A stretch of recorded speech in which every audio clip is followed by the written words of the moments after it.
April 1775. A British ship carries an urgent message across the Atlantic to the American colonies.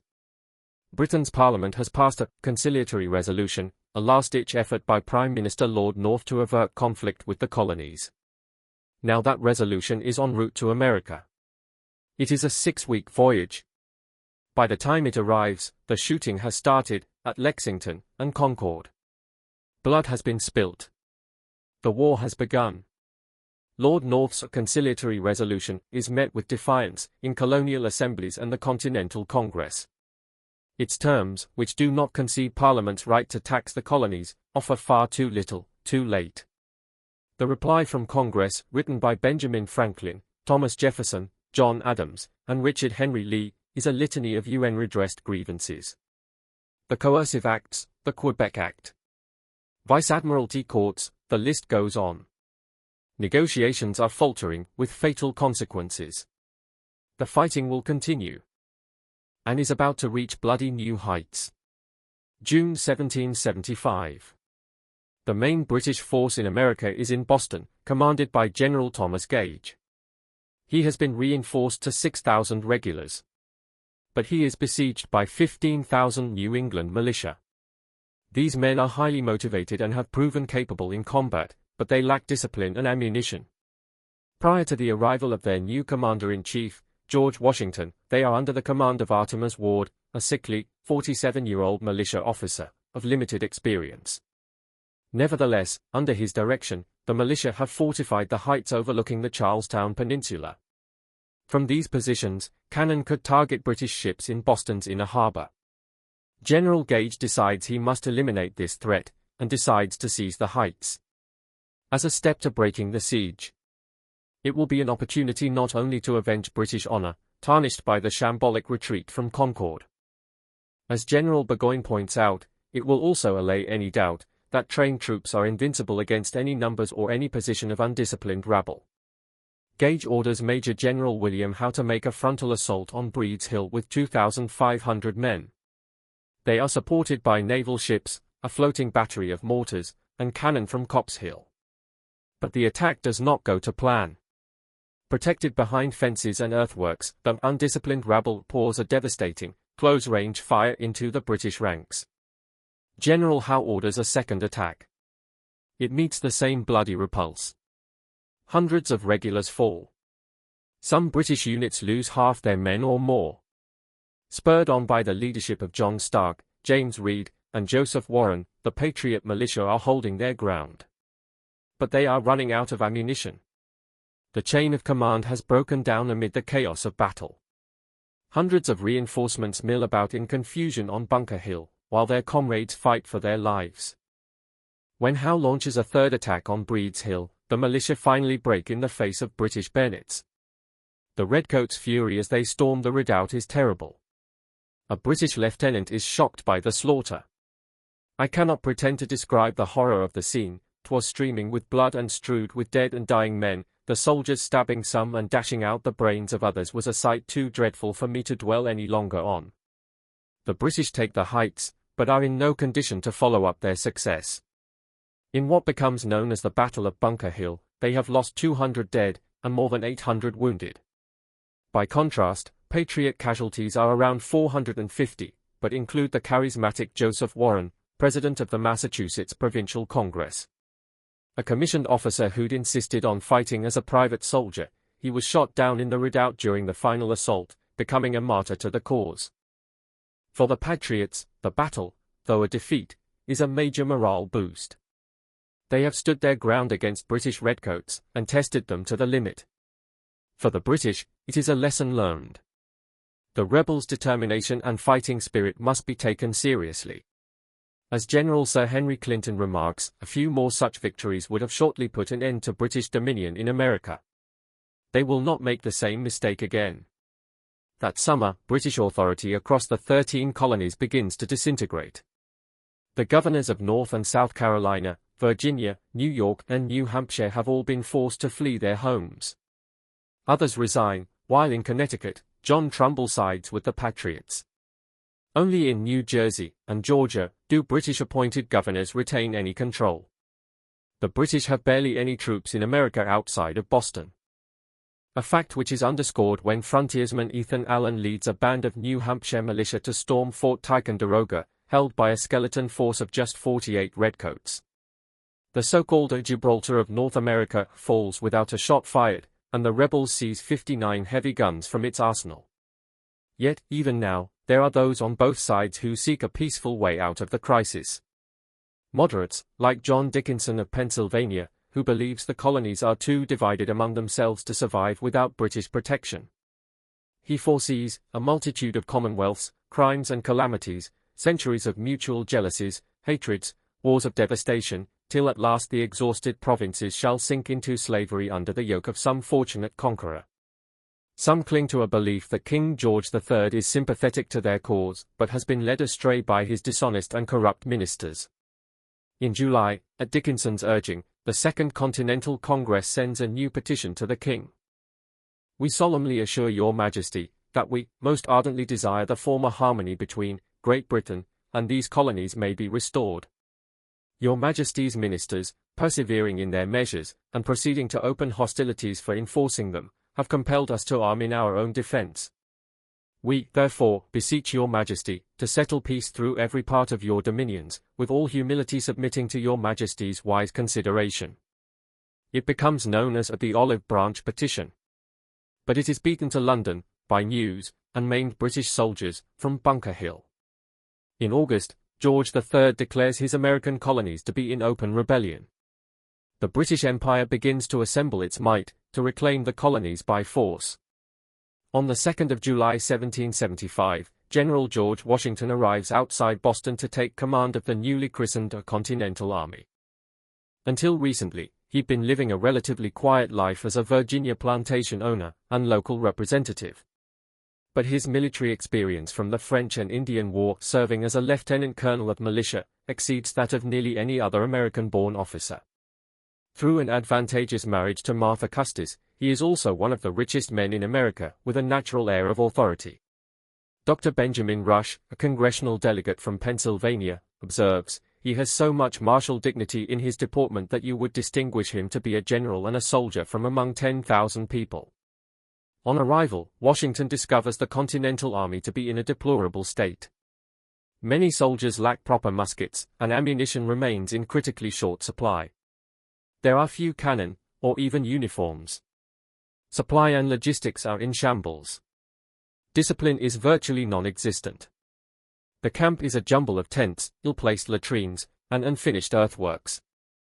Officers fraternize with their men, who simply come and go as they please. Washington is aghast, but immediately gets to work. Officers are given sashes or cockades to distinguish them from their men. Severe punishments are introduced for desertion, fighting, and even swearing. Crucially, Washington orders his men be inoculated for smallpox, which has erupted across Massachusetts. This practice, also used by the British, may have saved his army from destruction. The Continental Congress has appointed several generals to serve under Washington's overall command, for a mix of practical, military, and political reasons. Some will win fame, others infamy, in the years ahead. Nathaniel Greene, a young Rhode Island Quaker who's educated himself in the art of war. He will become a close friend of Washington, and his most able commander.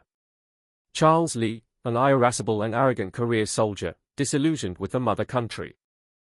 He is arguably the most experienced officer in the colonies, and Washington's second in command. Israel Putnam, a veteran soldier from Connecticut, nicknamed Old Put. He served with distinction in the French and Indian War, and more recently at Bunker Hill. John Sullivan, an aggressive New Hampshire officer, who had previously served in the Continental Congress. Horatio Gates, another disillusioned British officer, capable, but privately contemptuous of Washington. These men and their officers must now pull together an unruly army summoned from across the colonies. From independent-minded New Englanders to equally stubborn riflemen from Virginia and Pennsylvania. Each man with more instinctive loyalty to his colony than to any shared cause. However, Washington's greatest concern is a lack of gunpowder. By one estimate, there's enough for each man to fire just 9 rounds. This, together with the challenges of supply and discipline, means he can do little more than hold the fortifications around Boston. Fortunately for the Continental Army, the British have problems of their own. Boston is riddled with smallpox. Most British soldiers have been inoculated or exposed to the disease, though some still fall sick. Bostonians themselves suffer much more greatly. Of greater concern, now they are bottled up in Boston, is that British supply lines now stretch more than 3,000 miles back across the Atlantic, to Britain. British ships are now vulnerable to American privateers, and the first vessels of a fledgling continental navy. The supply situation in Boston becomes critical, with starvation a growing fear. That the British find themselves in this predicament is widely blamed on General Gage's leadership. He is recalled to London, and command passes to General William Howe. But under the present circumstances, there is little he can do to change British fortunes. As the siege of Boston drags on, in Virginia, Governor Lord Dunmore holes up in Norfolk, under the protection of Royal Navy warships. From here, he comes up with a plan to crush the rebellion in Virginia. Across the southern colonies, roughly half the population are enslaved black men, women, and children. Most work on plantations, where they are treated with appalling brutality. As a result, the white population's greatest fear is a mass slave revolt. In November 1775, Lord Dunmore attempts to turn this fear into reality. I do require every person capable of bearing arms to resort to His Majesty's standard, or be looked upon as traitors. And I do hereby farther declare all indented servants, Negroes, or others free, that are able and willing to bear arms, they joining His Majesty's troops as soon as may be. It is a direct appeal to Virginia's slaves, freedom, for those who take up arms against their rebel masters. Nothing could be more incendiary. Few patriots consider the cause of liberty to extend to enslaved black Americans. And in the South, Dunmore's proclamation threatens the destruction of the entire economy, and society itself.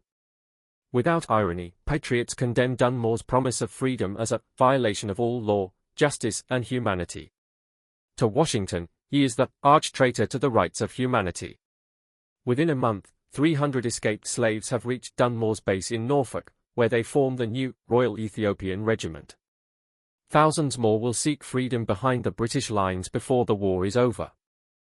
The price of Dunmore's proclamation is to turn Southern landowners into mortal enemies of the British cause. Norfolk is a loyalist stronghold. But unable to secure supplies for his forces, Dunmore decides to abandon it. In the process, on New Year's Day 1776, Norfolk burns to the ground. Both sides blame the other. It is the largest, but not the last settlement, to be destroyed in the war. That winter, the standoff continues at Boston, with conditions deteriorating for both sides. Life in the American camp is miserable. We have suffered prodigiously for want of wood. Many regiments have been obliged to eat their provisions raw for want of firing to cook, and notwithstanding we have burned up all the fences and cut down all the trees for a mile around the camp, our suffering has been inconceivable. The only good news comes at sea, where American privateers continue to intercept British ships carrying food and supplies. On the 29th of November, they score their biggest prize yet, the brig Nancy, carrying 2,000 muskets and ammunition. But Washington faces another looming crisis. Most of his men have signed up to fight only until the end of 1775. And given the conditions, few plan to stay any longer. December brings heavy snow, and the expiry of the first enlistments. Despite the pleading, threats, and curses of their officers, almost half of Washington's men pack up, and march for home. They take with them not only their muskets and equipment, but their hard-won experience. Washington is distraught. By January 1776, his force has been reduced to less than half its summer peak. There are now just 9,000 men under his command. But General Howe's forces are not in much better shape. The British are even considering evacuating Boston. Then, later that month, shocking news arrives in the American camp, carried in pamphlets and letters. King George III has addressed Parliament on the subject of America. From the King's own lips, the patriots hear their cause condemned as a desperate conspiracy, whose ideas are repugnant to the true constitution of the colonies. He lays all blame for the conflict on the Americans. He promises an overwhelming military response. In that moment, the Patriots' last lingering hopes of reconciliation die. To Americans like General Nathanael Greene, it's nothing short of betrayal. Heaven hath decreed that tottering Empire Britain to irretrievable ruin, and thanks to God, since Providence hath so determined, America must raise an empire of permanent duration, supported upon the grand pillars of truth, freedom, and religion, encouraged by the smiles of justice and defended by her own patriotic sons. For Washington, it's the final nail in the coffin of relations with Great Britain. We are determined to shake off all connections with a state so unjust and unnatural. This I would tell them, not under covert, but in words as clear as the sun in its meridian brightness. Until now, many patriots have shied away from calls for independence. But the mood has changed. The King's open hostility, the provocations of Lord Dunmore, the bloodshed at Bunker Hill. Only a full break from Britain will answer.